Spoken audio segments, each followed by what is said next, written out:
where we continue with our earnings watch right now. Coronation's first half headline earnings per share rose 89% to 178 cents. The fund manager's revenue also increased 62% to 1.4 billion rand, and that as the company increased its asset base. An interim dividend of 163 cents has been declared, and joining us now to unpack the numbers further is the company's CEO, Anton Pillay. Thanks so much, Anton, for joining us today.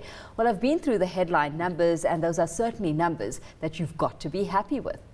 I'm very pleased with the numbers. As you pointed out, our AUM grew to 409 billion rand, and that was really on the back of exceptional performance from an investment point of view, and good inflows experienced. And market return as well. Absolutely. Taking a look at the investment performance specifically, though, many asking just how sustainable a performance like that is moving forward, especially where a lot of the earnings have come through in terms of performance-related fees. Sure. I mean, I think we've been quite clear that we believe we're entering a low return environment. We believe that the returns that the markets earn our clients in the past have been exceptional, and we've been, I think, for the last 2 or 3 years, we've been quite cautionary about that. And yeah, the future. The results will be more tempered. Yeah, certainly standing as a strong support, though, for your numbers moving forward is the fact that we're looking at strong net inflows. I mean, we're looking at 400 billion rand assets under management, and that's got to bode well for your second half, nevertheless, no matter how cautious a statement you're putting out today. Sure. I mean, we're seeing good retail flows specifically. We've captured 12% of the market share, and our retail flows have been somewhere between 20 and 25% of the industry. We look at the long-term managers, so we don't include money market funds in those returns. So by and large, the flows have been very good. Just looking at the kind of flows that you're seeing right now, at the top of the show, Lindsay was questioning, the nature of the fund management industry at large, and as it stands right now, what's your perspective right at this stage of the game? Because for a while we had boutiques stealing a lot of that investment community's interest, and it seems now that we're seeing a shift in that regard, where we've got the bigger asset managers making somewhat of a comeback. Yeah, I think you've seen a period of consolidation over the last 5 years, and that's been on the back, I think, of market volatility and uncertainty.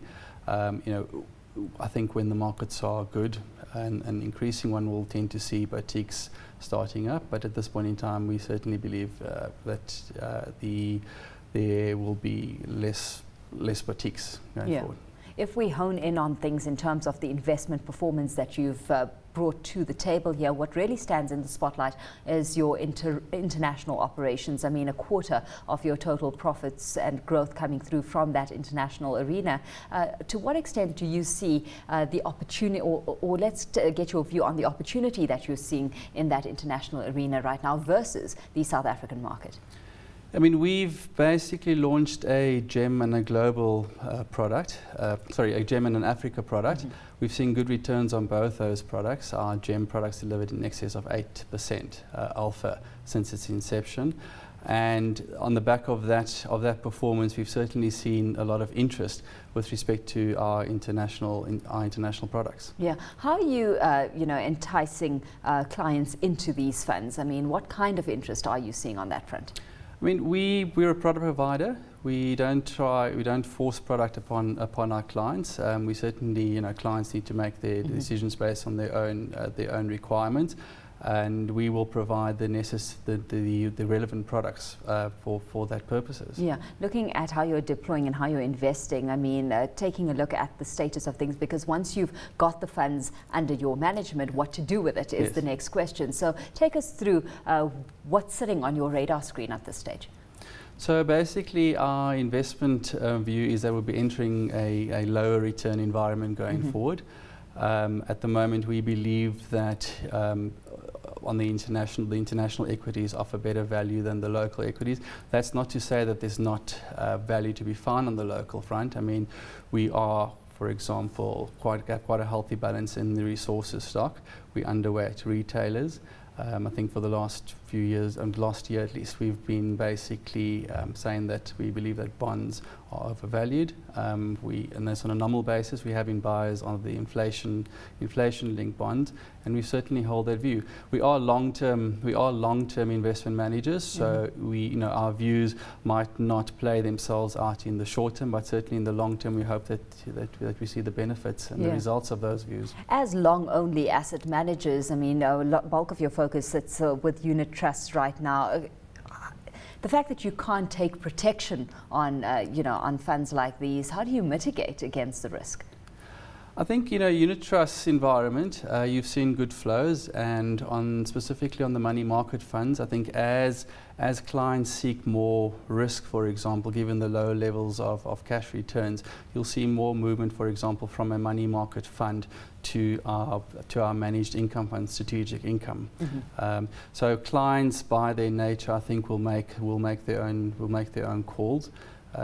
We certainly are aware of the fact that clients do tend to buy unit trust based on past performance, and we obviously try and make them aware that past performance is not necessarily indicative of future performance. Yeah, given the note that you've made about the kind of performance you're seeing or you're looking to see and expect to see from the international operations side of things, I mean, providing further incentive is the numbers you've put on the table this afternoon. I mean, 12% of assets under management is made up of your international operations, but 25% of your profits derive from that arm as well. So are you looking at diversifying in terms of a geographic basis more so moving forward?